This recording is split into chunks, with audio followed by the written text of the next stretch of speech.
Okay, we are recording. Hello and welcome everyone to Covenant Calendar Club. We're so glad that you're here this evening, and we pray that you will be richly blessed by the words that you're about to hear out of the Torah and through the mouth of our teachers. Before we begin, we'd like to give you a big, warm shout-out welcome and say, Shalom, Shalom. Hello. we are glad that you are here with us.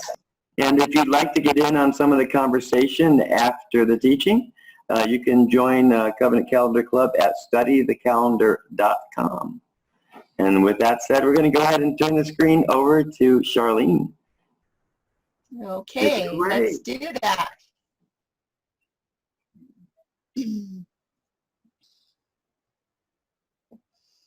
I hope everybody's ready for tonight. We're ready. Yes. We have 90 slides tonight, and we're going to do parts 2 and 3. We had part 1 about 4 or 5 or 6 weeks ago, and we're going to review a little bit from part 1 because maybe not everybody saw it. And we're also going to do a little extra review tonight on Day of Atonement. We've done those twice before, but we've got some revised material tonight and some new and expanded material. So I just want you to sit back and enjoy, and save your questions for at the end. But anyway, I was just really happy to hear that prayer that was just offered for wisdom, and that's how we're starting out tonight. From Proverbs 1, verses 2 to 6, I adapted these verses from the New Living Translation in the today's English version to Covenant Calendar attributes, and I think that you'll find this is very interesting. I want to read these verses 2 to 6 as we start out tonight. One purpose of calendar studies is to teach you wisdom and discipline, to help you recognize good advice and understand sayings with deep meaning. This is what it would say in verse 2. In verse 3, through these studies, many will receive instruction in discipline and good conduct. The Covenant Calendar study will groom an inexperienced person to be clever and to teach the new people how to be resourceful. Covenant Calendar studies can even add to the knowledge of wise men and give guidance to the educated. And in verse 6, so that each one can understand the hidden meanings of Yahuwah's calendar to solve the riddles and the problems that even sages raise. And I found that really interesting because a lot of us depend on what the sages have to say, and sometimes they don't always have it right. Next week we want to do some studies on the dawn day with historical secular quotes and see what some of the sages have to say. But tonight we are going to go into grammar lessons part 2, and there will be a part 3. In part 1 we were talking about Genesis 1:5. That said, Yahuwah called the light day, and the darkness he called night. And we especially wanted to understand the last part of this verse, which says, and the evening and the morning were the first day. That is where so many people say the day starts in the evening. And we were looking to see, does evening really mean sunset or not? So just a little review here of what we had in the first part about Genesis 1:5. We determined that a Hebrew dictionary is needed. We need to compare and check if the English word that the translators in 1611 chose, if it was the best word or not. Oftentimes they could have chosen a better word, especially in English. We also found that there can be opposite definitions listed for the same word in any language. And we want to learn how to discern the correct content and the context of every verse so that we can select the proper definition for any word in the scripture. And we have to go back to the Hebrew to find out what are some of these original meanings. And we all know that Genesis 1:3 is the key verse for the day start when Yahuwah said, let there be light. That's where everything was starting to be restored again. But Genesis 1:5, it's a key verse. And it has definitions in this verse for day, night, evening, and morning twilights. And these definitions are not about when the day begins. They're just definitions so we know how to work with calendar. Genesis 1:5 has all components in the correct order for every 24-hour cycle. We're going to do a review of that here in just a little bit. And we also found out that the twilights are safeguards so that we never have to look to the sun for the day commencement. That is just an incredible, wonderful reason to have those twilights. So in Grammar 101, Part 2, we are going to be looking at these things. This will be the new part of this study. We're going to look at other definitions for day. In Part 1, we just went through the first definitions of day, night, evening, and morning.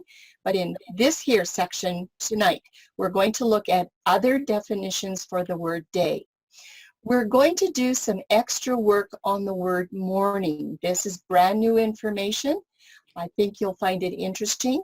And we're also going to do extra work on the word night. And this is going to include qualifiers. We've talked about qualifiers quite a few times.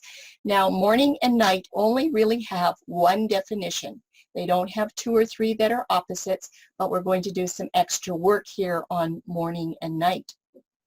And then we need to do all of the other definitions for the word evening. We just really covered the first one last time. The next, we are going to do some extra work on primitive roots for the word evening. We're going to be focusing on the word evening quite a bit tonight because it is the cornerstone of Covenant Calendar teachings. Then we're going to look at between the evenings. We're going to look at singular and plural forms. I'll explain that later.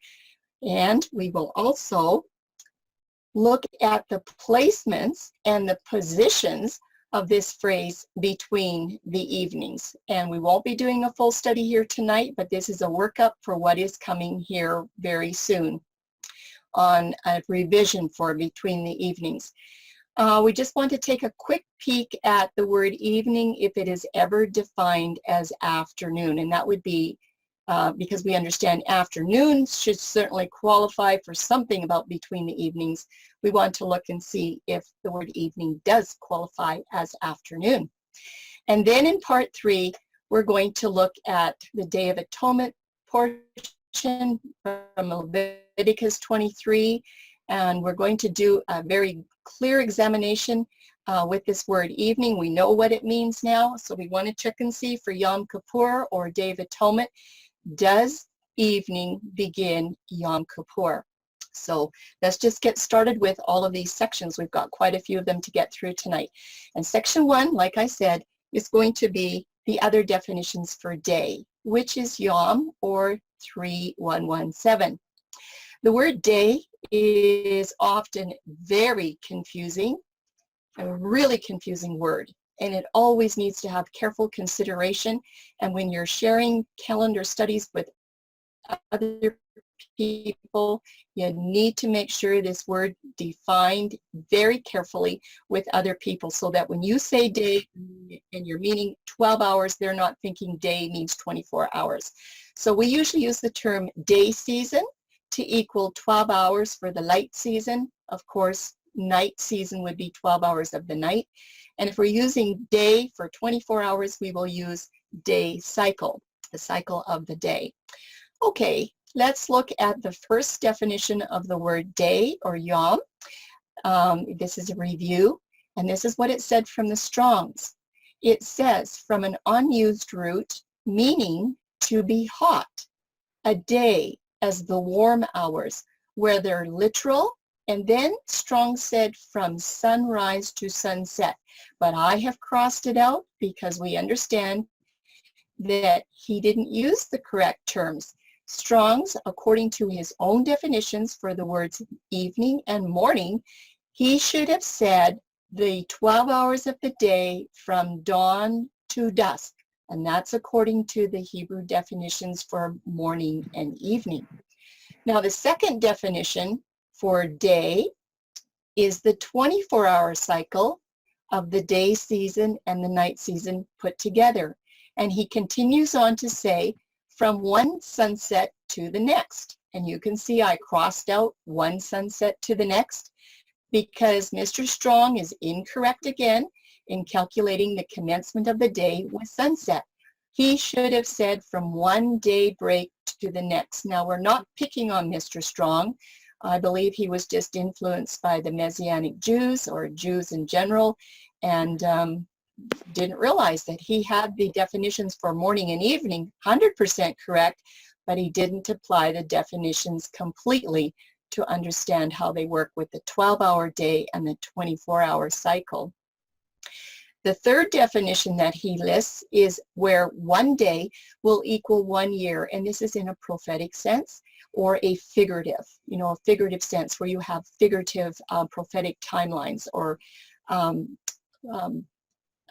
symbolic timelines versus literal timelines. And then you'll also find, if you go through the definitions, there's just a whole bunch of other definitions for day, like day of one's life, the day of Yahuwah, day of the second coming. There's all kinds of them, but they don't apply to calendar teaching. So tonight, we're mostly concerned with the first and second definition. And we're still working on a review here. The first usage of a word in the scriptures most often takes the first definition. So we just want to look through the column for light and day, and then the column for evening and morning. Under light for the day, the first time it's used is in Genesis 1:5. That's the first portion of the verse. And the first definition for light or for day is the warm hours, or remember, we're calling that the 12-hour day season. Light, or the Hebrew word is or, is called day. Light is called day. It's giving you a definition there, defining what light is called. The title is day. And the second use of day is given in the second part of Genesis 1:5, and that one aligns with the two twilights that links them to the day season. But I don't want you to forget that the first usage of a word in the scriptures most often takes the first definition. So for evening and morning, let's go through this little review. The very first usage that we find is in the last part of Genesis 1:5, and it's after the day season has been determined. The very first definition is correct as dusk for evening and dawn for morning. That is correct. And both of those terms are twilights. We did some work on that. Evening and morning have light, and they both belong to the day season. They do not belong to the night. So let's just review some charts for this information. We're still doing a review. The very first thing that Genesis 1:5 does, the first portion of the verse, is it's telling you about the two large components of the day. First, there's these two major divisions, and they're a whole 24-hour cycle that's divided in half. The first thing it mentions is the 12 hours of the day, and it's called light. And then it mentions the 12 hours of night, or the darkness is called night. The two large components that would include the 24-hour cycle. And notice that everything about the creation week starts right there with day and with light. It does not start with evening. It does not start with night. And then the last part of Genesis 1:5 goes on to talk about the two little sliver components that are also included in that 24-hour cycle. These twilight components are just small slivers of transition between the light and the night. The first one that is mentioned is evening twilight. The second one is mentioned as morning twilight. And evening twilight was placed 12 hours before the first morning twilight. And we also found that Genesis 1:5's order is correct. It goes day, evening, night, and morning. It is in the right order. Morning does not come before evening. So the proper order of all of these components, really easy when you just read it literally for what it says. Light came first. It was called day. The very next thing that came along was the evening twilight. Then night follows the evening. And after the night, along comes the morning twilight. And it comes at the very end of the 24-hour cycle. And it also begins the new day. In modern terms, Genesis 1:5, the last portion of Genesis 1:5 would read this way: and the dusk twilight and the dawn twilight belong to the day. They belong to the warm part or to the 12-hour day season, meaning they do not belong to the night. Also, this portion of the verse does not define when a day begins. It mostly just gives you the definitions of where these twilights belong. Took us a long time to figure that out. We're just finishing up on a review here. Night as compared to the twilight, and there's our little chart again. And we know that night is the absence of light from the sun. Of course, there's the stars that rule the night, but this is the absence of sunlight, okay? But twilight contains light. We know about that, and that's why twilights are reckoned as part of the day season or the day. They do not belong to the night. So that should be all clear now. We should have that down pat. I just wanted to share something that a brand new Dawn Day student shared with me yesterday.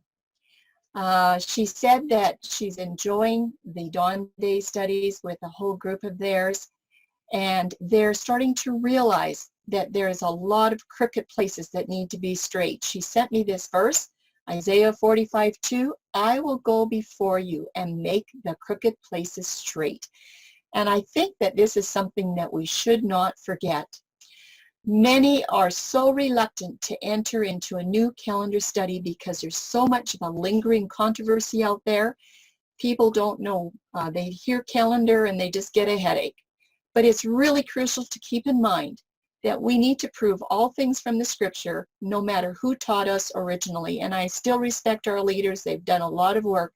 But we need to remember that maybe they didn't get everything 100% right. Our new Dawn Day friend said this: it is not disrespectful to learn that a prior teacher was mistaken. Scripture says the crooked places will be made straight. So by that she was saying that there is stuff that's been taught to us that's not correct. We need to figure out what it is. There's very few that have a clear path to Yahuwah's truth. But he tells us to study and grow in knowledge, and that's exactly what we had in Proverbs chapter 1 tonight. And one option is to be open-minded enough to accept that what you've been taught may not be correct, but then just go study out and make sure everything that you have been taught is correct according to Scripture as much as you know and understand. And you'll need some good study tools and study habits as well. First note that I would like to give to you is that the majority of festival calendars follow a sunset day commencement. We have found that out already. And there's another note that I don't want you to forget. Since Erev or evening is the cornerstone of the covenant calendar study, you need to have a thorough study that you can easily remove many questionable calendars. By just claiming that the day starts in the morning with light, you will remove a lot of questionable calendars. And it's just a good motivational boot to get started. There is good news because the study of covenant calendar might be easier than you realized with just a little bit of motivation. And we just hope that the calendar club will give you some of these studies so that you can enjoy them. So tonight, let's get started with section 2. This is going to be the new part. We've done our review. I want to do some extra work on the word morning. In Genesis 1:5, it is Boker. It's 12:42. And in Genesis 1, this word morning or Boker has basically just one definition. In the creation week, only one definition. Well, what is it? I wonder if you remember from last time. Morning or boker, it simply means this: dawn day. Break of day is exactly what it means. It does not mean that the evening breaks the day. It means that morning is. Boker is always morning twilight. Always. It is never anything else. And there are some other Hebrew words and numbers that we need to consider for the word morning. Now, I just went looking in the creation week and further on in the Old Testament to see where the word morning comes up. And I looked and found that in the Strong's, morning has 210 hits approximately, using a total of 10 other Hebrew word numbers. I did not know this. So I'm thinking, why is there 10 other Hebrew word numbers for the word morning? I thought there was only one. I thought it was boker. So I'm thinking maybe there's another word that should have been used in Genesis 1:5. Did the translators choose the right word or not? So a further look into these other Hebrew word numbers just might give us a clue as to why the word boker was used instead of another word for morning. In Genesis 1:3, let's remember Yahuwah said, "Let there be light." And here, or 2:16, is first defined as light for the 12-hour day season. And there's the definition for or. It simply says illumination, bright, clear, day, light, and morning. That's for let there be light. But you need to remember there was no twilight on that very first day. But the word morning, which is 7837 as shakar in Hebrew, also has the definition of dawn, break of day. And that means that shakar is also a twilight. Last year we had this question when we gave this study. Someone said, well, why doesn't Genesis 1:5 use shakar? And I didn't know at that time, but I know now. I want to share that with you tonight. So it is a very good question. Why isn't shakar used for Genesis 1:5 in place of boker, which is word number 1242? But first, before we do anything, we're going to go through these morning scriptures. I want to show you a little bit of how this works. We're going to look at 10 of them. The first one that comes up is boker, and it better be. And the first place that it shows up is at Genesis 1:5. But I want you to pay attention here. This word boker comes up in my Englishman's Concordance 215 times. So if I put in the word number 1242, it comes up 215 times, okay? But in Genesis 1:5, boker is what is used for morning, and it means literally the dawn, break of day. That's what it means. Then shakar comes up. I have these in order of books, the way that they come up in the Tanakh. 7837 shakar shows up next, and it's called morning in Genesis 19:15. It means literally or figuratively dawn, early light, or something that's rising. But when you put 7837 into Englishman's, you have it 25 times. Okay, we're going to have a question mark here for shakar. We're going to question that here in a bit. The very next number that comes up for morning is 7836. This is a primitive root. It is also shakar, but this primitive root shows up 12 times in the Englishman's. It comes in the book of Job 7:21, and look what it means. Dawn, to seek early, start a task early. So we want to look at these. The next word number that comes up for morning is 7925 shakam, And if you look up 7925 in your Englishman's, it'll have it there 65 times. But it comes up as the word morning in 1 Samuel 17:16. And this definition means to start early in the morning with a burden. So that's a little bit of something different than just how does the day start. This has got something to do with a burden. So we're not going to question that. Now look what we have. The fifth word number that comes up is 216, or. Remember, that's used in Genesis 1:3 for the word light. But the very first time that or comes up used as morning is in Nehemiah 8:3. And it means the forenoon of the day season. It does not mean dawn, twilight. Now, I want to show you that I have put Job up here following Genesis before Samuel. Because as I've said several times before, Job lived during the time of Abraham, and I really believe that Job is a Torah book. So I put him up there in slot number 3 instead of slot number 5. But we're going to now look at number 2 and number 3 and number 5 that have these question marks and see what's going on. Maybe Genesis 1:5 should have had another word number used. We have some questions around the word shakar. It came up first. And the question is, why isn't shakar now either 7837 or 7836, and it is a twilight? Why isn't shakar used for Genesis 1:5 in the place of boker, 1242, and that is also a twilight?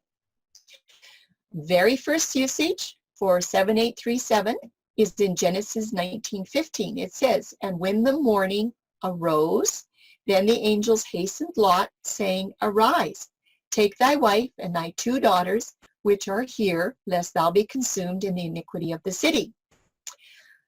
And the first time that 7836, it's also shakar, the first time it's used is in Job 7:21. And it says, "For now shall I sleep in the dust, and thou shalt seek me in the morning." It's 7836, "But I shall not be." What does this all mean? Let's look at the definition for shakar. 7837 is from 7836 because that's the primitive root.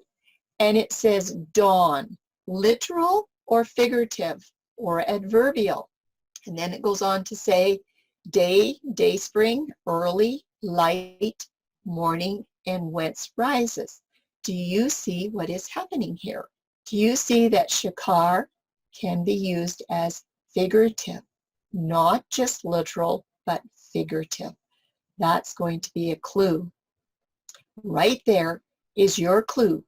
That figurative is going to disqualify shakar as being used in Genesis 1:5 because morning in Genesis 1:5 is definitely literal.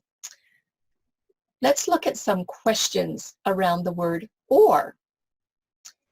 Is or ever defined as morning for the dawn light or the break of day? And I'll give you the whole definition for or that is found in Genesis 1:3 for light. It's from 2:15, illumination or concrete.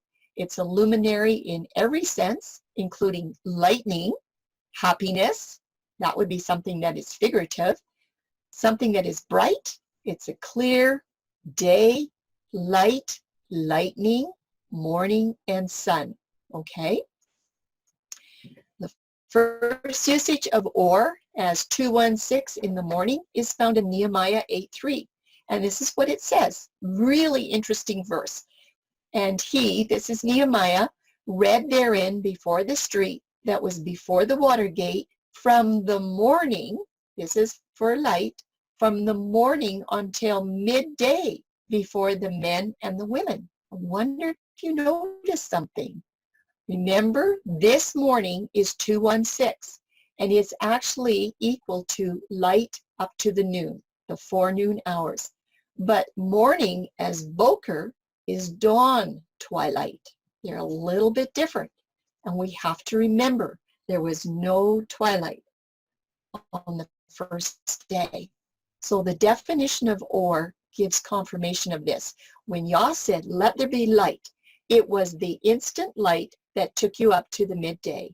That was it. There was no twilight on the first day because or doesn't include twilight. I found that really interesting. Okay, we have 5 more to look at for these morning words. The next one that comes up is in Psalms 110, verse 3. It is 4891. It's Mishchar, and there's only one of these in the Englishman's. And it also means day breaking at dawn. And if you notice, it's from the primitive root 7836 shakar. Very similar. Here's an interesting one. Morning comes up as neshef. 5399, we've talked about this. It comes up as neshef, or neshef comes up as morning, first time in Psalms 119. And this is a breeze at dusk, morning, dawn, and twilight. This is the word neshef that we've been using for twilight. We're going to look at those first 2 and question them. The next one that comes up is 7904 shakah.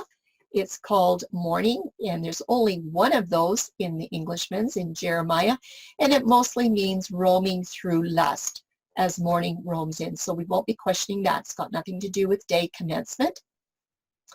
6843, Sephirah, comes up as the word morning in English in Ezekiel 7:7, but you'll find 6843 3 times in the Englishman's Concordance, and it means a turn of affairs as the night would turn into morning, is something where affairs are turning, just like night turns into morning. So that's got nothing to do with calendar. And the last one that comes up as the word morning is 5053. It's Noga. It's an Aramaic term. Comes up one time in Daniel 6:19, and it means dawn, but we won't be looking at it because it's Aramaic and we're looking at the Hebrew. So let's question Mishchar and Neshef after this, and let's look and see. So some questions around Mishchar, or question number 3 is, why isn't Mishchar 4811, which is a twilight, why isn't that word used instead of Boker in Genesis 1:5? We asked that question of Shakar, remember? And there's the definition for Mishchar. It says it's from 7836. Maybe you remember that's a primitive root for Shakar. In the sense of the day breaking, dawn, or at the morning. I wonder if you know what the answer is going to be. There's only one usage of this word as the word morning. It's found in Psalms 110, verse 3. This is what it says. Thy people shall be willing in the day of thy power, in the beauties of holiness, from the womb of the morning. Thou hast the dew of thy youth. Do you notice the womb of the morning? That's basically a figurative expression. So Mishchar is not used in Genesis 1:5 because it needs to avoid the possible link to a figurative dawn rather than the literal Boker. Remember, that said figurative. If you remember, we had that. So that one gets disqualified. Mishchar can't be used. Boker is still right. Well, what are some questions around Neshef for the twilight? Why isn't Neshef used? It's a twilight. Why didn't Hebrew use Neshef instead of Boker in Genesis 1:5? And this is the definition from the Strong's. Properly a breeze. Do you remember this? By implication, dusk was the first definition. It says when the evening breeze prevails. The breezes usually come up at dusk. And then it says dark. And then we have a second definition of dawning of the day or the morning. And then night is also used here for Neshef, and twilight. So this is a definition for twilights, but dusk comes before dawn. There's only one usage of Neshef that is used as the word morning instead of twilight. In Psalms 119, 147, it says, I prevented the dawning of the morning, and I cried, and I hoped in thy word. Remember, the very first definition of Neshef is dusk. And in Genesis 1:5, morning is a dawn twilight. So there's no way that Neshef could have been used in Genesis 1:5 because you would have looked at the first definition, which is dusk, and that would have disqualified morning. So Neshef doesn't qualify for Boker. What is our conclusion on morning and Boker as we finish up this section? Boker is the absolute best Hebrew word that could have been used in Genesis 1:5, where it says, and the morning, because it means first and foremost the morning twilight at the break of day. Boker never, ever, ever means the light of forenoon after sunrise to noon. Boker is always the morning twilight. It is never used as a figurative application of the dawn twilight, like Shakar and Mishkar can be used, and Boker is never to be confused with the generic definition of Neshef or twilight that can also mean dusk. It's really interesting. If you go and look at all of the scriptures and read them for yourself, you'll see it's really, really clear. I didn't want to put it all in. We would have been here all night. But that finishes up section number 2 on morning. We're going to do a similar exercise on the word night. It's Leal in Genesis 1:5. It's 3915. And again, in Genesis 1, the word night has basically just one definition. It's a really easy definition, just a basic definition. Leal is just a twist away of the light. That's all it is. It's just a simple definition. But when I went looking at the word night, I found that there were other word numbers that were used for night as well. So I thought we better check this out. Did Hebrew use the right word? Was Leal the best one to use in the creation week, especially the first day? Well, in Strong's, if you punch in night, you will find 245 hits using a total of 9 Hebrew word numbers. Okay, there's 9, but I'm only going to do 8 tonight. So let's take a closer look at all of them and just see if Leal is really the best word to be using for Genesis 1:5. Night, there was 245 scriptures. Well, Leal is the first one that comes up. And if you put 3915 into the Englishman's, you'll get 233 hits. You can look at all of them. But in Genesis 1:5, Leal means a twist away of the night. It is the night season. The very next time that light is used, night, not light, night, is used is 3885 in Genesis 19:2. It's the word lum. And that word number comes up 83 times in the Englishman's. And it means a stop overnight for the night season. It has nothing to do with a calendar study. It's just stopping overnight. This is an interesting number. It comes up the third time, 6153. It's a rev.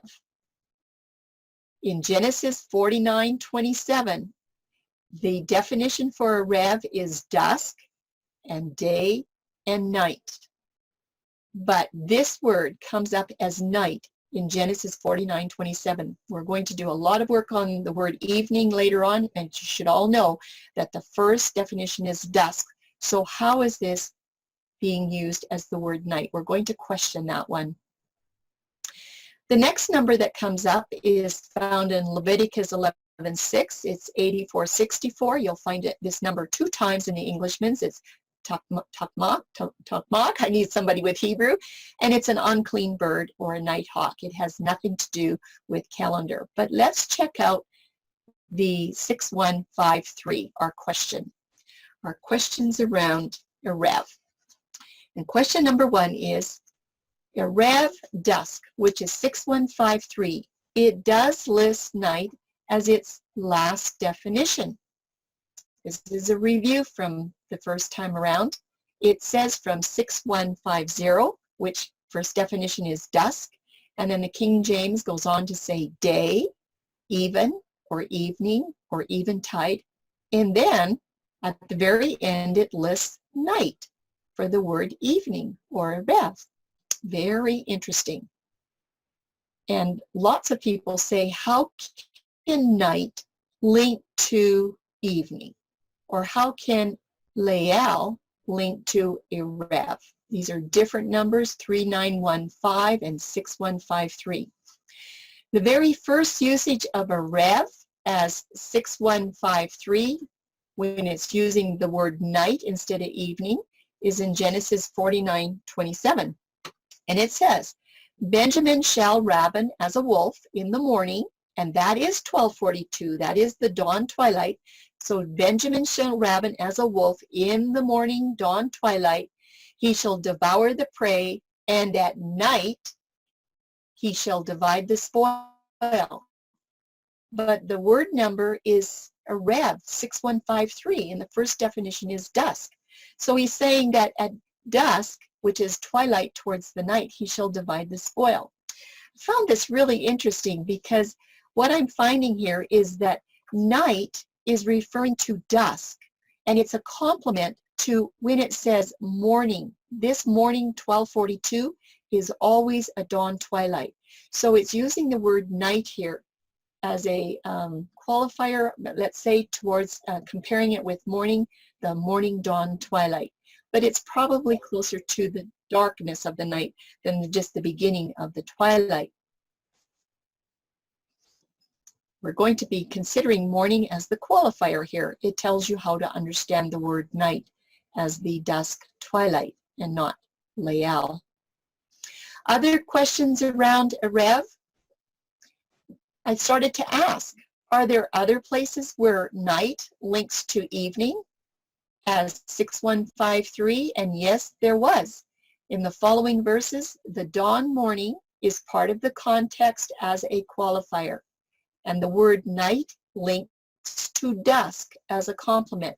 There were only 3 verses. We did one already, but here's the other 2, and you'll see it when you read it. Job 7:4 says, when I lie down, I say, when shall I arise and the night be gone? It's 6153. 6153. And I am full of tossings to and fro until the dawning of the day. So that's why night is used, because it's referring to the evening twilight in comparison to the dawning of the day. It looks like a qualifier there. If this would have said or, this probably would have been Layal night.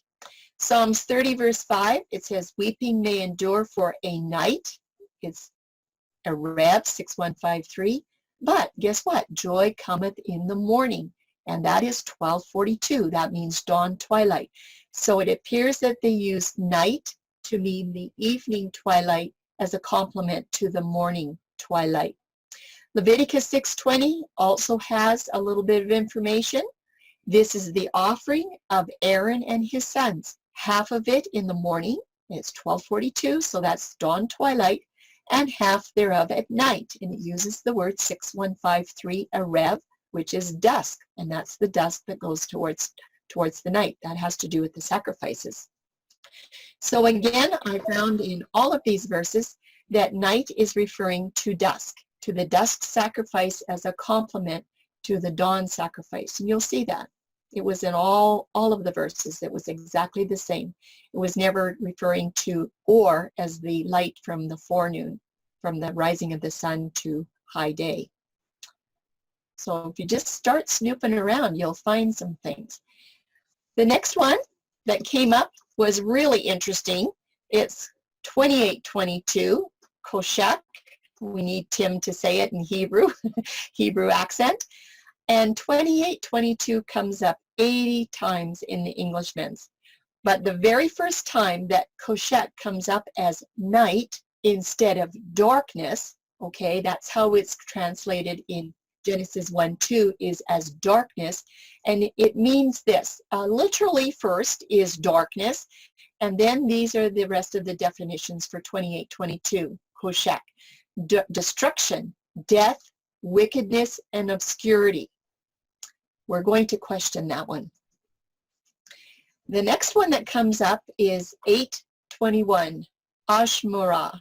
7 times you'll find this number in the Englishman's, but it comes up as the word night in Psalms 63:6, and it means a night watch, to guard, a night watch. So that's got nothing to do with calendar. We won't be looking into that further.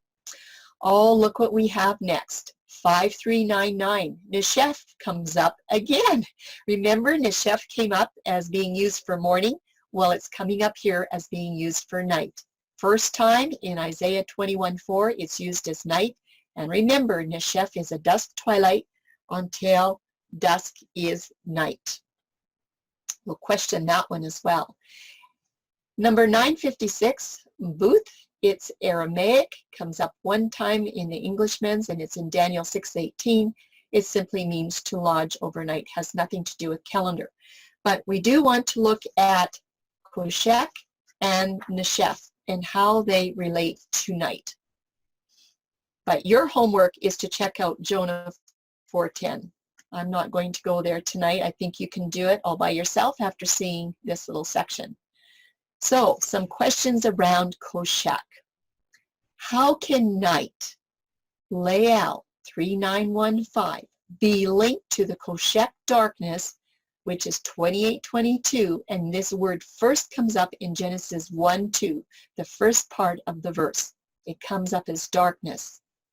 But the first usage of night as Koshek comes up in Job 26:10. It says, he hath compassed the waters with bounds until the day, this is 2:16, it's or, the daylight, and the night, this is darkness, come to an end. This darkness of 28:22 is a very, very dense darkness. I believe that the night is referring here to an abyss darkness. It's a complete opposite of the day, the daylight during the 12 hours of the sunshiny day.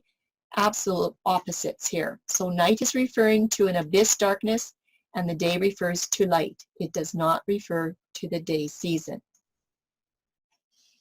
More questions around Neshef. Why isn't Neshef, twilight, used for Genesis 1:5 in place of Lael when you have it there, or night 3915? Let's look and see. Our review here for Neshef, we already had that earlier. It properly means it's a breeze. That usually happens at dusk. Dusk is your first definition for Neshef, which is twilight in English, and when the evening breeze prevails. When it's dark, and then the second definition is dawning of the day, and of course it takes you up to the night, and it does mean twilight. But the first usage of Neshef as night is in Isaiah 21:4. My heart panted, fearfulness affrighted me. The night, this is your twilight, the night of my pleasure hath he turned into fear unto me. The context of this verse is Cyrus, as he's going to overthrow Babylon, and this was at the night, or the 5399 dusky part of the night of that 24-hour cycle. And you can also look at Isaiah 5:11 and 59:10 for similar examples. So we are finished with our night, and what are the conclusions? I found that Lael, which is 3915 for night, is the absolute best word that could have been used for Genesis 1:5, as it means, first and foremost, the night season once the light has twisted away. There's not one of the other Hebrew words that can offer the correct definition or context for the use of night, Lael, which is 3915, in the creation week. It was the absolute best word. So I'm totally happy that morning, Boker, and night, Lael, were used in Genesis 1:5. Okay, we're ready to start working on section number 4. And we want to look at these other definitions for the word evening, or Erev, which is 6153. And in Genesis 1, the word Erev first refers to dusk, that evening twilight. But Erev has other noun definitions besides the word evening. Understanding evening, this very first definition, this is a review from our first Grammar 101. The first definition, it's a mixing of light and night, or just simply, it's a dusk twilight. But there are two new noun definitions that are going to include, guess what? The day season and the night season. This is really interesting. Evening, if I have to say it a dozen times tonight, is the cornerstone of the covenant calendar. You need to understand evening. So we're going to look at the section, it says day. And at this point, many question why day is ever listed as a definition for the word evening that actually means dusk twilight. And people are saying, why is the word day there? And trust me, we have asked it too. Well, because day seems to be opposite of the term evening. That's why they're asking. Day doesn't seem like evening to me. Or they'll say, well, evening is defined as the mixing of light and night. Is that why it's part of the day? Well, there's some other things. Evening is not the day, but it is part of the day season. That is something that we need to remember. And coming up in just a little bit, we're going to look at, excuse me, an examination of the phrase between the evenings that also qualifies for the day season. So just kind of tuck that on the back burner for right now. There are two more definitions in the Strong's Concordance. The third definition for erev is evening or eventide. It's just an old English term that really means dusk twilight. And the fourth definition comes up as night. And so again, people are saying, does night sound like the definition for evening if evening is supposed to be a dusk twilight? So why is the word night there as part of the definition for the word evening? And they say because night is very different from evening, and because evening is not part of the night season. We all know that. There is no light in the night season. So why is the word night there to define evening? And this is the new part that's coming up. We're going to have another examination of this phrase between the evenings that does qualify for the night season. So how is evening or erev going to link to night? We're going to look at that. So here they are, the four definitions for evening. The first one is dusk. Then the second one is listed as day. The third one is eventide, same as dusk, twilight. And the fourth one is night. And I want you to note, because so many say that the day begins with sunset. Sunset, or shemesh bo, is not one of the definitions for the word evening. Sunset is a point of time that ushers in the evening, or it ushers in erev. When you look up sun, it's 8121, it's shemesh, and it means to be brilliant, like the sun. And going down is 935, that's bo, and that's a primitive root, and it means to go or to come. So it can mean for the sun to come up or the sun to go down. It can mean, shemesh bo can mean either way. And evening, as 6153, is not the same as sunset, because 6153 is not the same as 8121 or 935. Shemesh bo is a completely different term.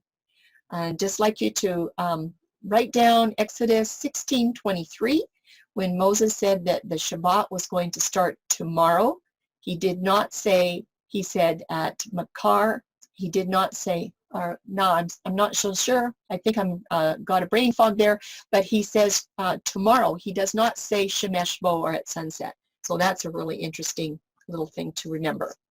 So the question is, do you ever wonder why there's so much emphasis on evening in the covenant calendar study? And we've said it before, and we'll say it again. Evening is the trickiest, the most challenging term to understand correctly, and it is covenant calendar's cornerstone. So always remember that. We're going to do some extra work on the word evening in section number 5, because we're going to look at some primitive roots of this word 6153 erev. And it's really interesting because evening goes back to 2 primitive roots. A lot of words have only 1 primitive root, but this word has 2.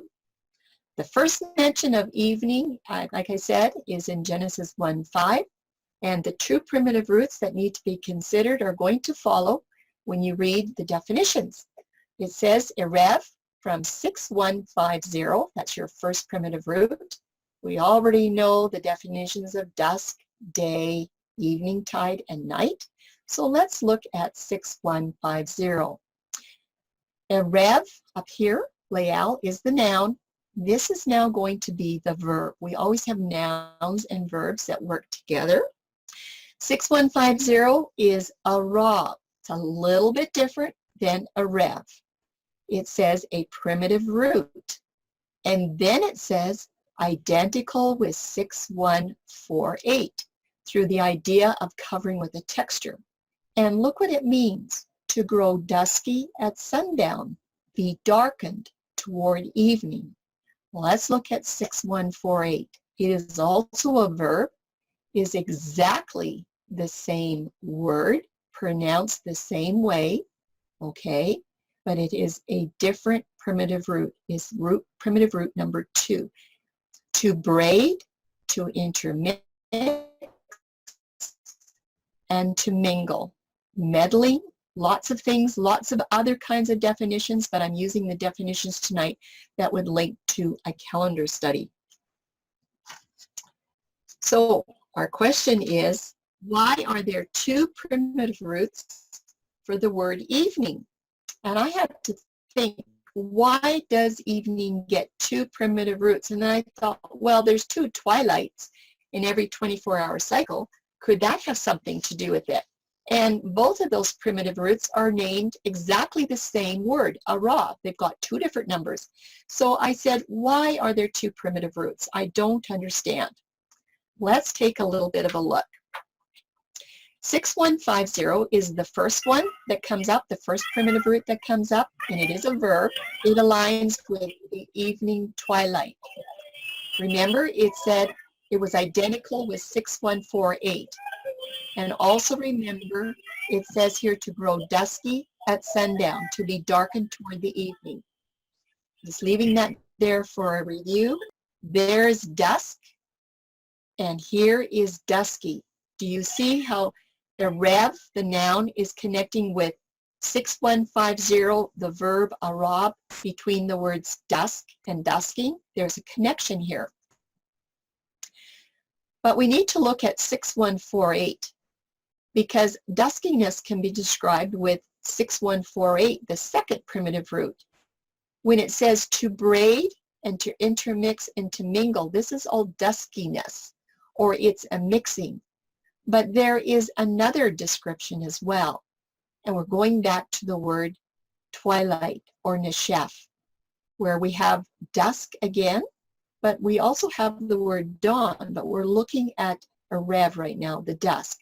So here we've got dusk and dusky. We know that we've got braiding and intermixing, braiding of light and night, mingling of light and night, mixing of light and night. So this is how these primitive roots work together. Let's compare 6148 Arav and see if it might align with the morning twilight. We have morning as dawn, the break of day, and we know that Boker is always morning twilight. It never ever qualifies for morning from sunrise to noon. And we're looking at twilight neshef again. The second definition is the dawning of the day. We know that twilight is always a mixing, okay, whether it's dusk or dawn. So how would morning and twilight align with Arav 6148? We have this verb. It's a braiding and an intermixing, mingling or meddling as well. And don't forget that 6148 is going to define any kind of mixing that's out there, including the Boker twilight. It doesn't define only the dusk mixing, but also the Boker mixing. But it can also define mixing of insects, the mixing of cool air and warm air, the mixing of different kinds of races of people. Any kind of mixing that's out there, 6148 defines every other kind of mixing. 6150 defines mostly the dusk at twilight, the dusky after sundown. But I want you to watch for one more condition. We're going to put this all together now between these two primitive roots, 6150 and 6148. They're both arab. But we're going to do evening or arev on this column as the noun. And over here we'll work with morning and boker as a noun. We're going to work with them and their verb components. Evening is a twilight mixing of light and night, and so is morning. Morning is a twilight mixing of night and light. Evening is a twilight at the end of the light season, and morning is a twilight at the beginning of the light season. So what we have here is that we have evening with arab. This is your arab verb mixing here. That's your 6150. And morning, bakar. Bakar is the primitive root for morning. It's 1239. That would be your verb mixing for morning, would be bakar. Let's keep going. In evening, the verb is the dusky mixing. For the morning, the verb is actually going to say plow, to break forth. And that is a mixing, isn't it? When you plow the land, you're digging down the dirt from beneath and it's coming up to the top and it's mixing and it's breaking forth the morning. This is the crux of this section. Arav, as 6148, is the verb for all mixings and twilights, for every kind of them, okay? So now let's look and see. We have evening, which is arev in Hebrew. It qualifies for the arab dusky mixing, which is 6150, because when we looked it up, it said dusky at sundown. Let's look at morning. Morning or bakar is going to qualify for arab as well, but it will be the 6148 because that is a general mixing. So if we want to define this in Hebrew, it would be erev, arab. This would mean evening mixing, evening dusky mixing at sundown. And the morning would be defined as boker arab, the morning, dawn, twilight, general mixing in the morning. So I hope you can hang on to that as we go into this next section, because you might be wondering, this seems really confusing to me. Where could all this be leading to? And are there any good answers? Well, there is. And I think it's time that we check another lexicon and look for the next piece of information. It's just some basics of arev and the primitive roots. And this is going to be from Parkhurst. You know that Tim has used this lexicon quite a bit. And there are the Hebrew letters, okay? He doesn't say arev and arab. He just says this: besides the definitions of mix and mingle, to be darkened and duskily obscured, Parkhurst is also going to include a phrase that looks like this. And I wish somebody could tell me what it means, because I'm going to tell you next. He goes on to say that this phrase means between the evenings, ben har RBM. RBM is plural for arav. Or more literally, it means between the mixtures. That's what Parkhurst has to say. So he doesn't separate it out by word numbers or anything like that. He's just saying that this mixing is going to include between the evenings. And I was beginning to wonder if this had anything to do with nouns and verbs. Well, let's take a look. What we're doing here now is going to be an introduction to the new teaching on between the evenings. There it is, Ben Har RBM. Read it from right to left. This part is ben, between. Right here, the, and this is RBM. The mixture is RBM. There's a rep right there.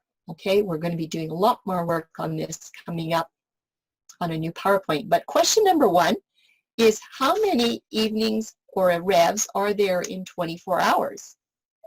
And question number two is, how many mixtures or how many arabs are there in 24 hours? We're going to take a look in our next section. because we're going to look at the phrase between the evenings using a Rev 6153 and a Rav 6148.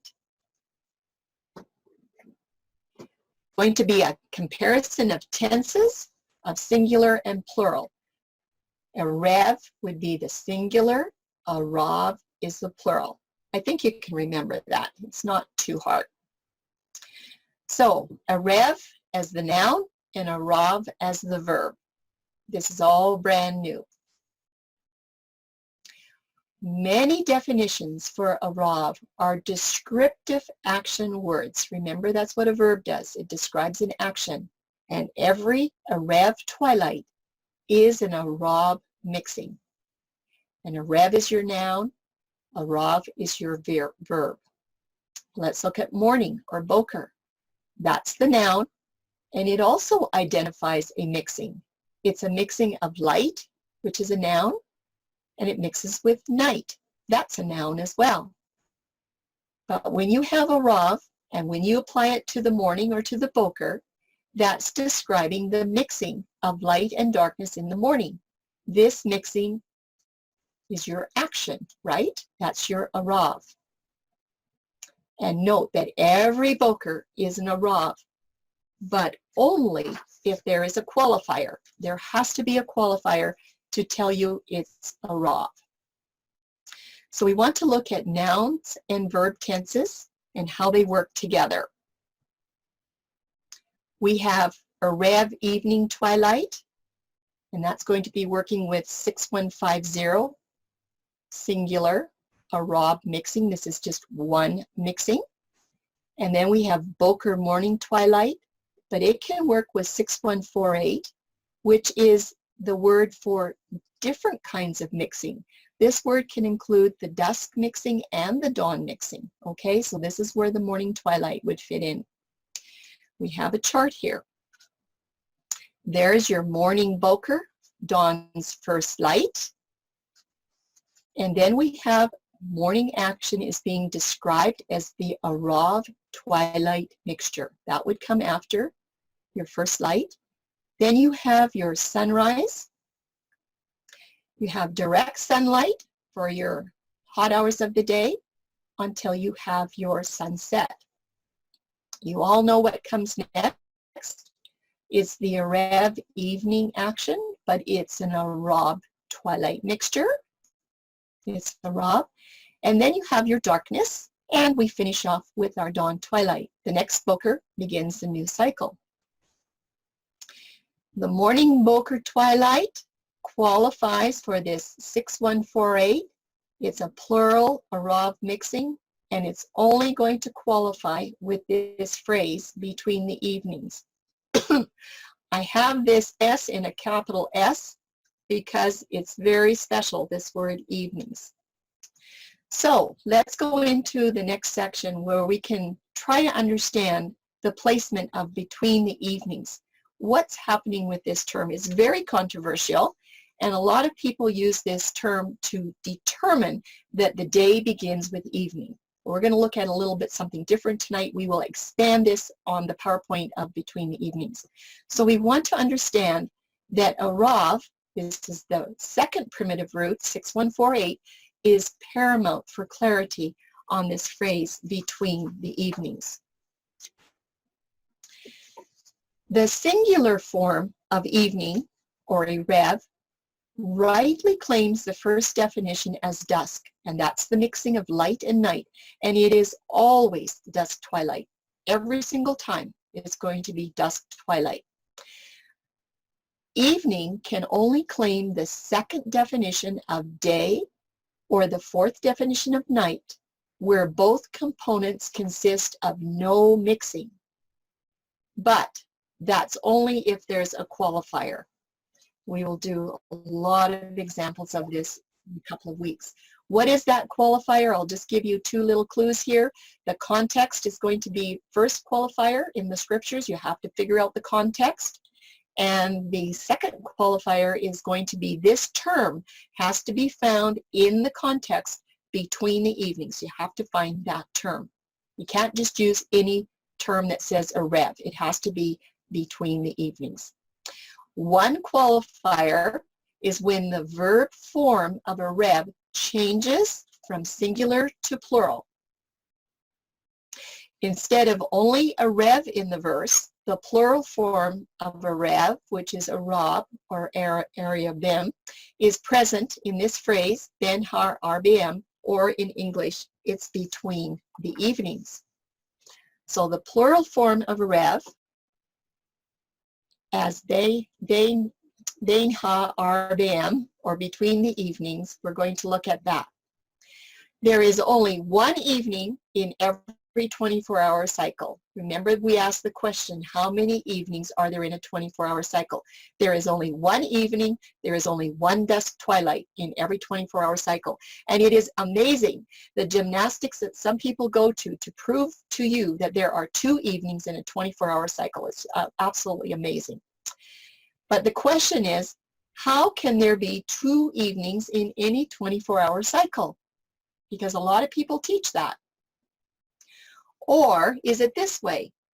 Would there be 2 mixings in any 24-hour cycle or in all 24-hour cycles? Would that be more like it?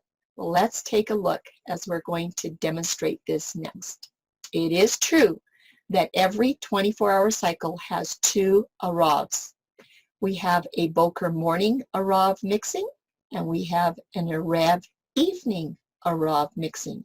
And this is where this phrase comes in, between the mixings, or between, it's called evenings. It would have been better if it was between the mixings. Okay, we're back to our chart. We have our dawn day that starts right here, and our morning boker, which is an arav, the morning arav mixing. We have our sunrise, and our sunset comes after our direct sunlight. Direct sunlight.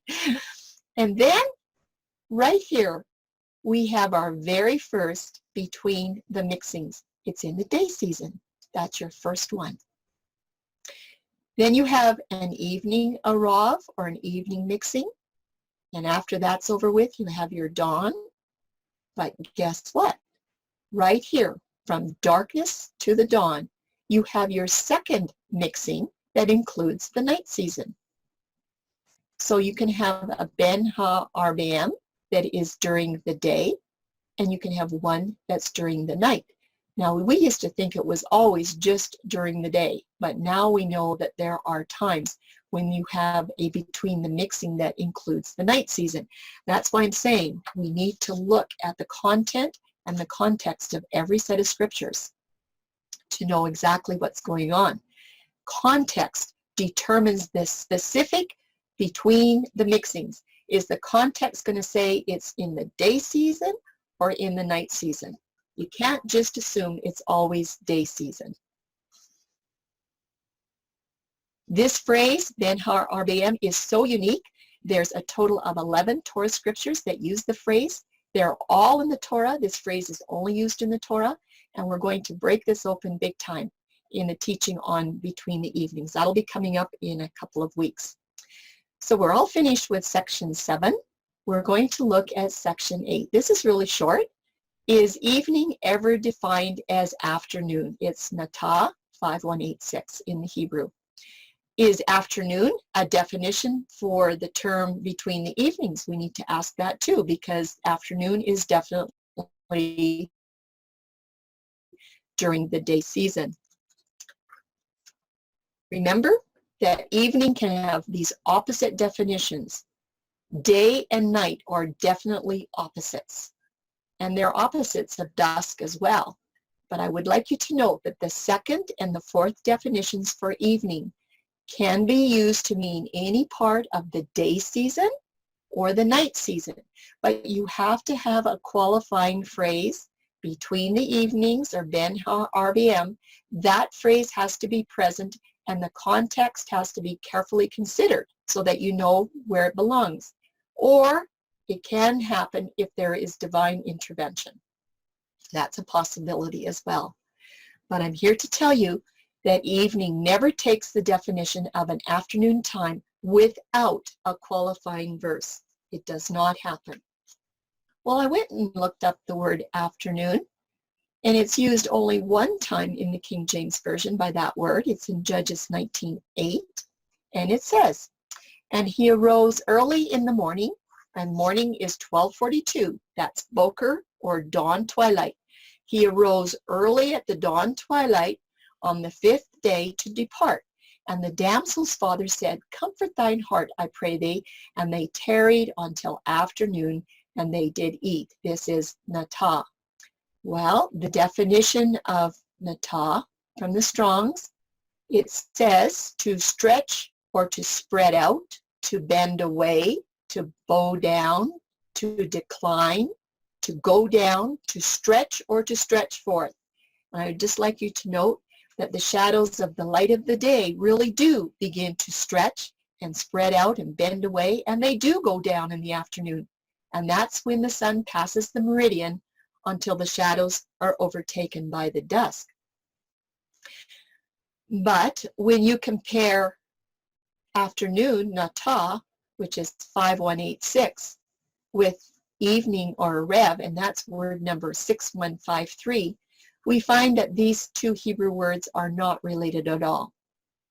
They don't have the same Hebrew roots, nothing close at all, and they're not close in phonetics. Natah and Arev are not close. Remember tohu and bohu. Sometimes when the words rhyme, they are close in definition or definitions, yes. And they are not the same through the first definitions. Afternoon and dusk do not have the same definitions. So that means that between the evenings does not always mean afternoon. It just isn't there. It's only used one time in the King James. Okay, we are ready to go into part 3 of Grammar 101, and this is going to be an examination of the term even to even. In Leviticus 23:32, it's actually the last part of this verse. And this whole passage of verses is about Yom Kippur or Day of Atonement. I use those terms interchangeably. And the question is, will the reference of even to even begin Yom Kippur at dusk? Now, there are some people that do believe that the day begins in the morning, but they say when it comes to Yom Kippur or Day of Atonement, that's different. Day of Atonement starts in the evening, not in the morning. So for understanding this phrase from Leviticus 23:32, from even unto even shall you celebrate your Sabbath, we want to figure out for sure if evening here means that we're starting our Yom Kippur at the dusky part of the day, the night before. And does even to even really mean sunset to sunset in this passage? We've done some work on Yom Kippur before, 2 or 3 times before, but we'll delve into it a little bit more tonight. There are over 35 scripture witnesses that the day begins at dawn, and they're all easy to do. You can understand them really, really easy with proper study skills. It's a lot of witnesses, but there are 4 scriptures that are very controversial, that are always used to distort when the day begins. And I call it sunset distortions. There's 2 of them are going to be found in the Torah. We've already done this one, Genesis 1:5, and the evening and the morning were the first day. And please remember, this is not telling you when the day begins. This is not a phrase that tells you when the day begins. It's a phrase that tells you that the evening and the morning belong to the day. They do not belong to the night. These are definitions, not when does something commence. There are 2 non-Torah usages that people use to start the day in the evening. It's Nehemiah and his gates. In Nehemiah 13:19, it says, when the gates of Jerusalem began to be dark before the Sabbath. This is a really popular one. We'll probably do this eventually in the future. One is from the Gospels. It's John 20, verse 1. We've already done studies on this. When the first day of the week came, Mary Magdalene was there early. When it was yet dark, she came unto the sepulchre. We won't be delving into these 2 tonight. We are going to look at Leviticus 23:32, the last 9 words. From even unto even shall you celebrate your Sabbath. This is one that is used a lot. to determine that not only Day of Atonement Sabbath, but every Sabbath starts at dusky twilight. And it is a challenge for a lot of people. So let's just make up a scenario here. Just say that you've invested a lot of time and effort to understand that the day start begins at the morning, and you've looked at the first and second days of creation, and you know what? You can even explain it really, really well. And then along comes your Sabbath pastor, and he's not really too interested in your new understanding. And remember, he comes across like he knows it all.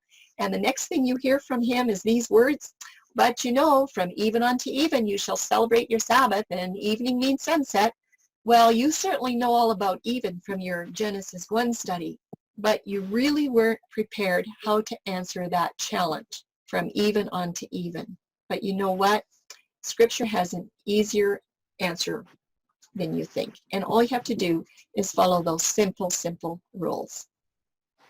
So in this section, we're going to learn how to understand exactly when Yom Kippur or Day of Atonement begins and what to do with these other mandated requirements that are given in the passage. And don't forget, Grammar 101 study is a foundation.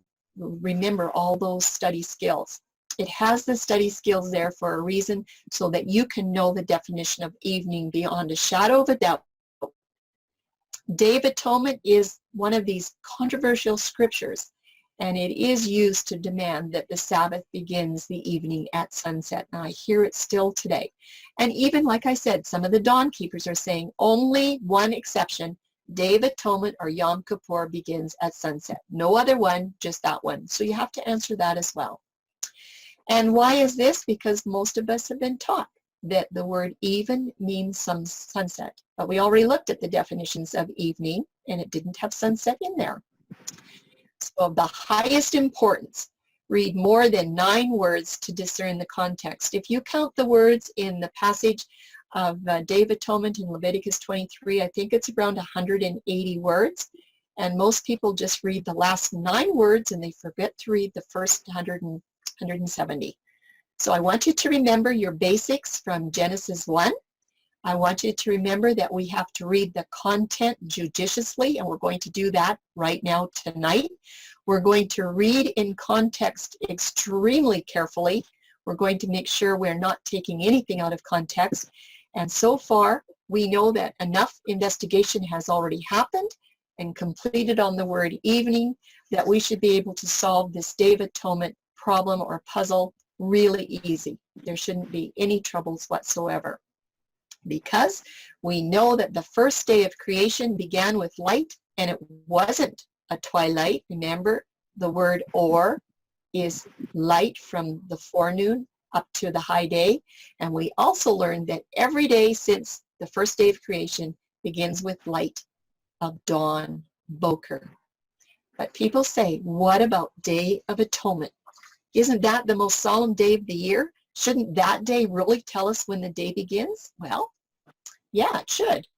But we know that in Leviticus 23:32, the Torah proof that every Day of Atonement and every weekly Sabbath, some say it begins with the dusk of evening at sunset. You know, and it's really hard to convince these people otherwise. They need to look at the word evening in great detail. And they say this even if the context is only for Day of Atonement. They take out the other Sabbaths that don't belong there anyway, but they say just for Day of Atonement. So in order to understand Leviticus 23:32, these last 9 words, we have to examine the full context of this passage from verses 26 to 32 for what it's saying about the 10th day of the 7th month, that's Day of Atonement, and what it says for the 9th day of the 7th month, because there's something special happening there. And we need to do all of that to understand what these words really mean. When it says, in the 9th day of the month, at even, from even unto even, shall you celebrate your Sabbath. But I want to note right here that this passage is going to speak about an affliction of one's soul.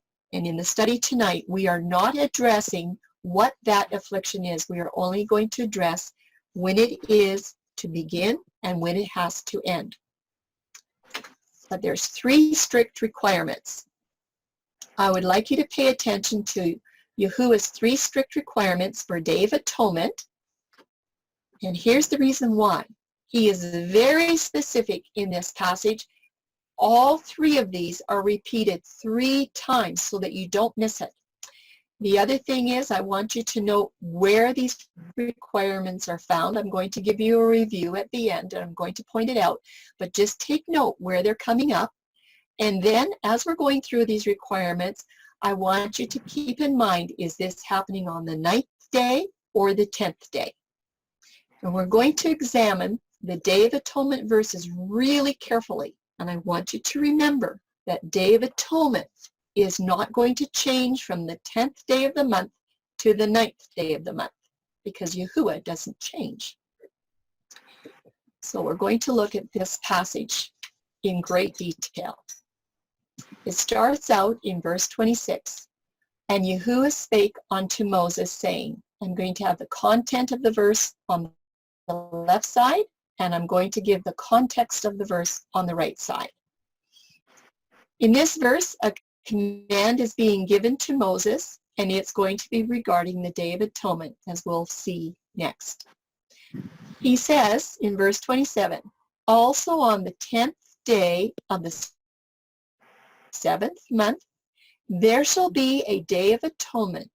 It shall be a holy convocation unto you, and you shall afflict your souls, and an offering is to be made by fire unto Yahuwah. So I've broken this up into 4 sections. Let's look at the first section. The 10th day of the month is giving you the date. Exactly that. It's very specific. It's the first mention for Day of Atonement, and it is the 10th day. And we already know that Genesis 1 declares the commencement moment for this day as dawn twilight. It's not going to be in the evening. Where it says this shall be a Day of Atonement, here it's telling us the name of the day. It is Day of Atonement or Yom Kippur. It's going to be a special celebration, and this is the second mention of Day of Atonement, and it still is on the 10th day. There's been no indication to change it. And then it says it shall be a holy convocation. This is a holy Sabbath.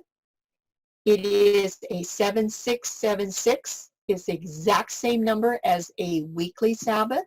And this is the 3rd mention for Day of Atonement. It's still on the 10th day. We are also looking at the very first requirement for observation. There's 3 requirements. This is the first one that's mentioned, afflict your souls. And I'm putting here that this is the first mention of 3. And then it says to offer an offering by fire. This is the 3rd requirement. It's sacrifices. We're going to come to the 2nd requirement on the next slide. And we're not going to address the sacrifices because they've been done away with. So we will be looking at the 1st and 2nd requirements that need to be done to observe Day of Atonement. In verse 28, it says, and you shall do no work in that same day, for it is a Day of Atonement, to make an atonement for you before Yahuwah your Elohim. Let's look at the context. Here we have our 2nd requirement for observation. You shall do no work. And this is the first mention of 3. But it also says it's the same day. So that's your 4th mention for Day of Atonement. It's the same day and it's on the 10th.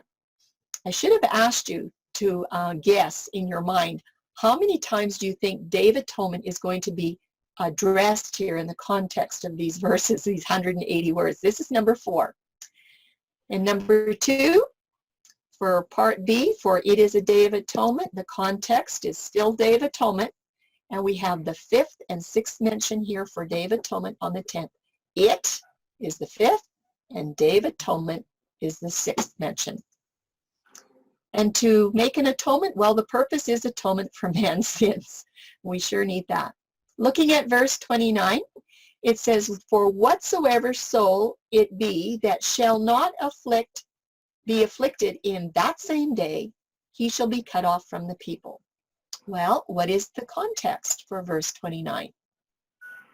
We're back to our first requirement, which was afflict your soul. It was mentioned first, but this is the second mention out of 3 that it's being emphasized here. And that same day, okay, it's talking about the Day of Atonement, or the 10th day of the month. And what if you don't do this? What if you don't afflict your soul?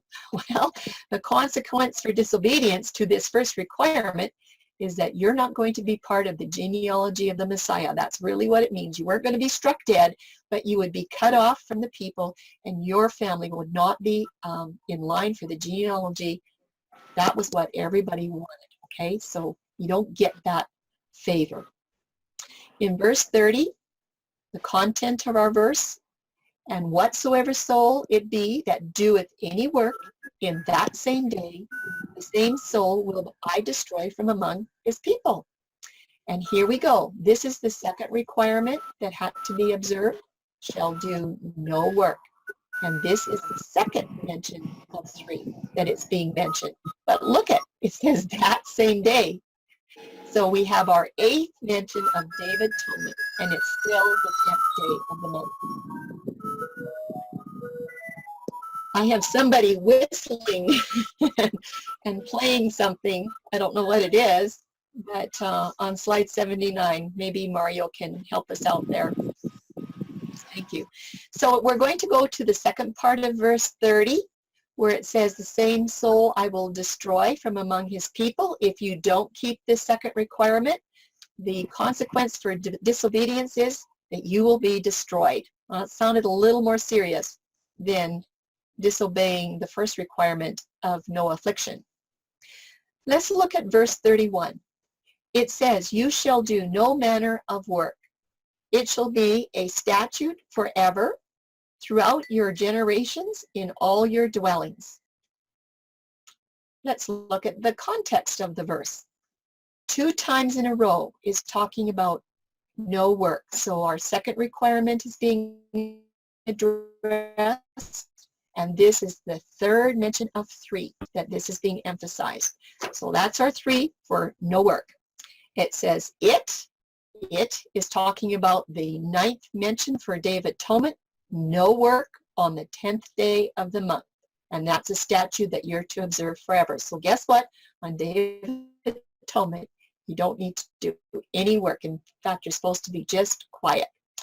Now we're ready to look at something else before we finish the last part. Have you been observant, and have you noticed how many times Day of Atonement has been emphasized thus far for the 10th day of the 7th month? So far, 9 times. It's quite a bit. Yahuwah has mentioned Day of Atonement as the 10th day enough times so that you can know what the context is. There should be absolutely no question about that. And there's no reason to doubt what the requirements are for this extremely important day. However, another day is going to be mentioned very soon. And the question is, why is another day going to be mentioned? We're coming up to the last verse. The content starts out with the word it. It. That happens to be talking about the same day as all the other verses. It is the 10th day of the 7th month. This is the 10th mention for Day of Atonement on the 10th of Tishrei. It says, it shall be unto you a Sabbath of rest. And the context, the Sabbath of rest, and it's the 11th mention of this 10th day of the month. It's referring to Day of Atonement. That's what the context is. Now, right here, we're going to have a slight change of context because our context is going to move from Day of Atonement to affliction. It's not going to move the Day of Atonement to another day. It's moving to another topic. And I think it would have been really good if the first part of this verse 32 could have been included in verse 31. Let's look what it says. We'll read from the top. And it shall be unto you a Sabbath of rest and you shall afflict your souls. Now the context is affliction. This was the very first requirement that we had at the very beginning, and now this is the third mention of three. 3 times this has been mentioned about affliction of your soul. And right here in verse 32, the context is a required affliction, and it's for Day of Atonement, but there's a whole lot more to look at. This is where we need to pay attention. Remember, it said, you shall afflict your souls. When? In the 9th day of the 7th month. This is where the context of verse 32 is now moving from the 10th day to the 9th day. But the context is affliction. It's not Day of Atonement. What has moved to the 9th day? Yes, affliction. Affliction that now begins on the 9th day of the 7th month. The context for this phrase is still affliction, but it's a preparation for Day of Atonement that is still on the 10th day of the 7th month. And when is it supposed to happen? At even. This is even of the 9th day. Yes, we know what time on the 9th day because it says at even.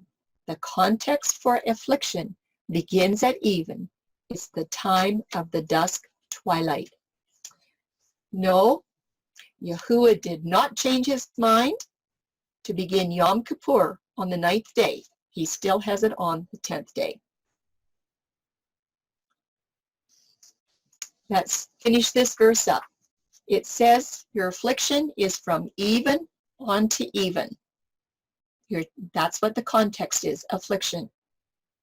It has not changed from affliction. And this affliction lasts 24 hours from the even of the 9th day. And if you go 24 hours, you're going to land at even on the 10th day. And that's going to be Yom Kippur. And then it says, from even unto even shall you celebrate your Sabbath.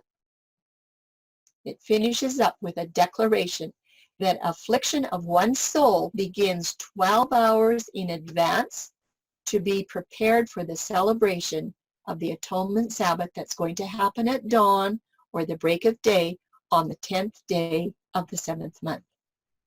It's actually really clear if you read it. I just took time to look up the word celebrate. It's 7673, and it's Shabbat. It's a primitive root. Remember, Sabbath is 7676, and it means to repose or to relax, to desist from exertion or inactivity. I just thought that was a really neat way to celebrate. We all think of celebrating as having a party and, being busy, eating, drinking, and being merry and having lots of fun. But this celebrate is used as inactivity, to rest and relax and to think about what's going on for Day of Atonement. So we're only looking at those 2 strict requirements, not the one about sacrifices that were repeated 3 times each. The first one that we're going to look at here is thy soul shall do no work, although afflict your soul came first. But the soul that does no work, you found it 3 times in verses 28, 30, and 31. Afflict your soul, it came up 3 times in verse 27, 29, and 32. The time frame for both of them was 24 hours. But for doing no work, that was on the full 10th day of the 7th month. It was from dawn to dawn for Day of Atonement to the 11th day at dawn. 24 hours for afflict your soul, but 12 hours was on the 9th day from dusk to dawn, and then you have 12 hours that finishes out on the 10th day, or Yom Kippur, and that's from dawn to dusk. So you have 24 hours for both of them. Obedience to both requirements was called celebrating with inactivity on the Day of Atonement, or Yom Kippur. Just beautiful, really nice. Well, let's look at some charts.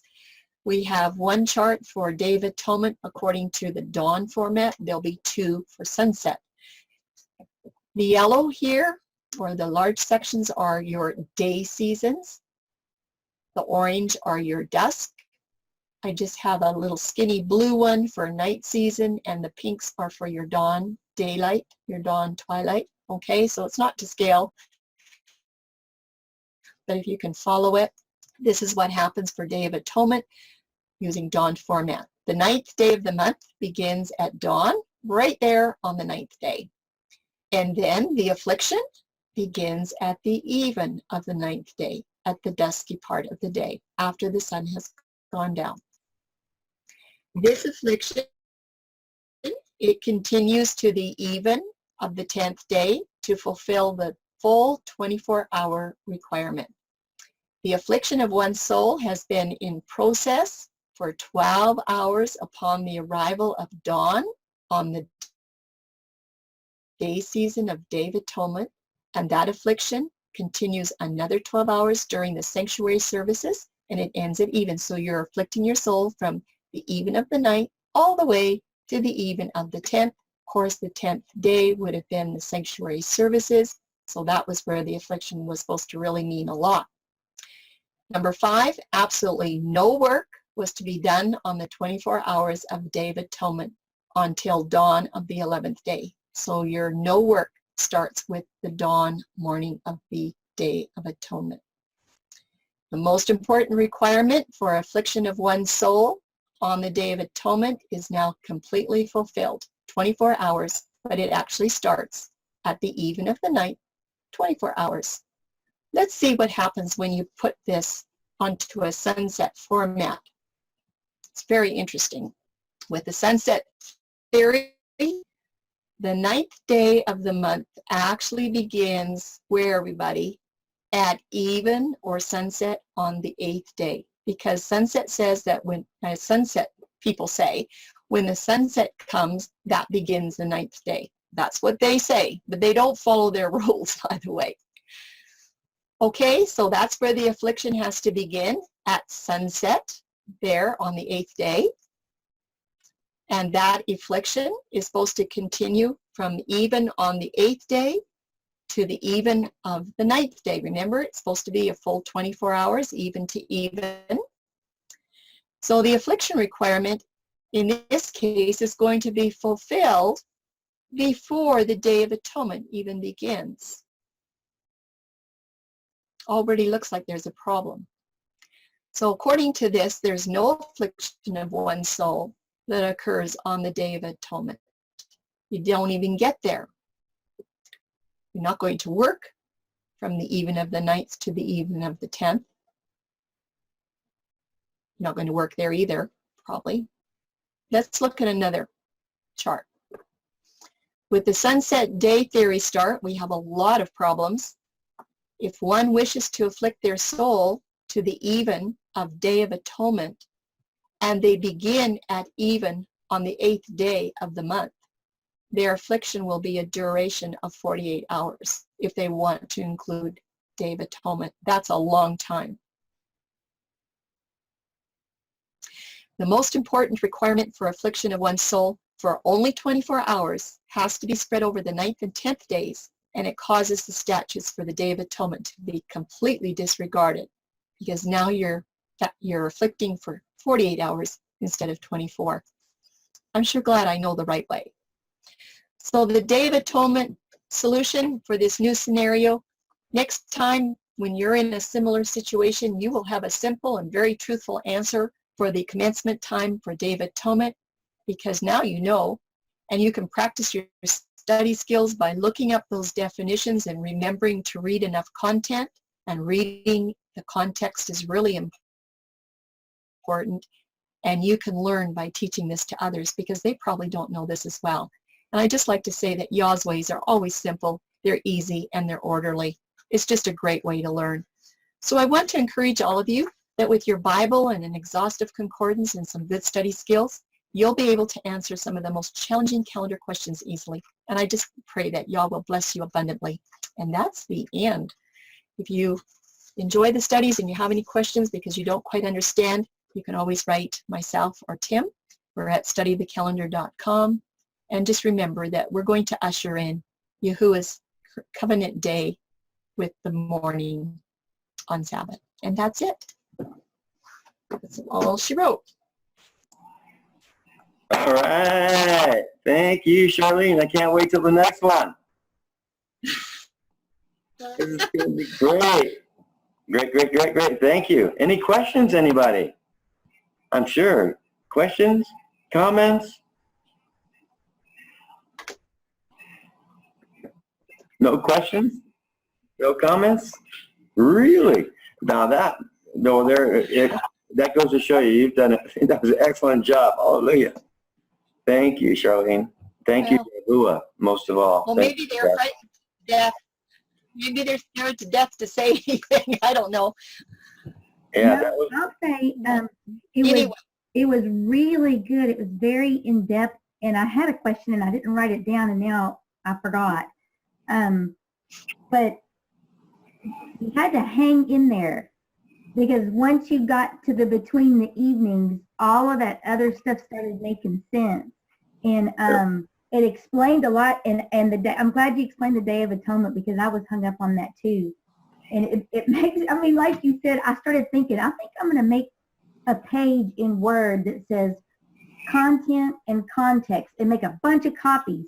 So when I'm studying, I can use that. Good for you.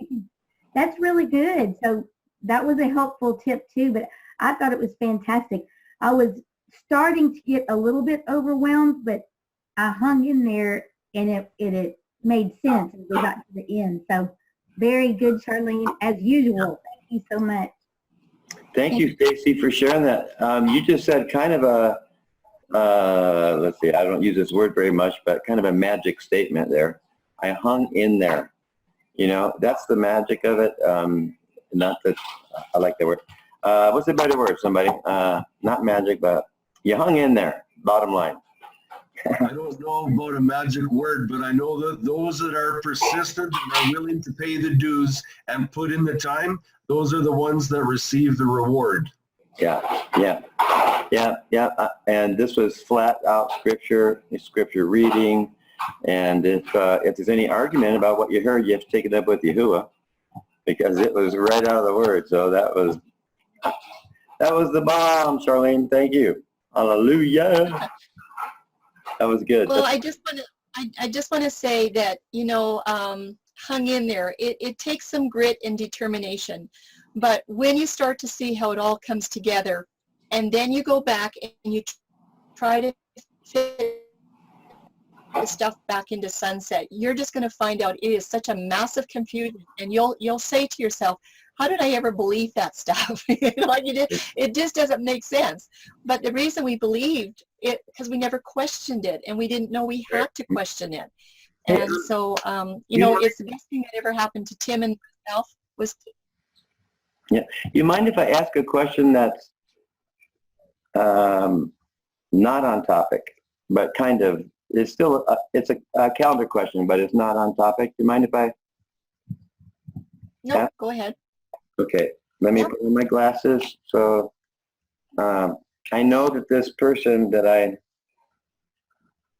contacted is not on the same calendar that we are on, does not understand the idea of you know, dawn to dawn.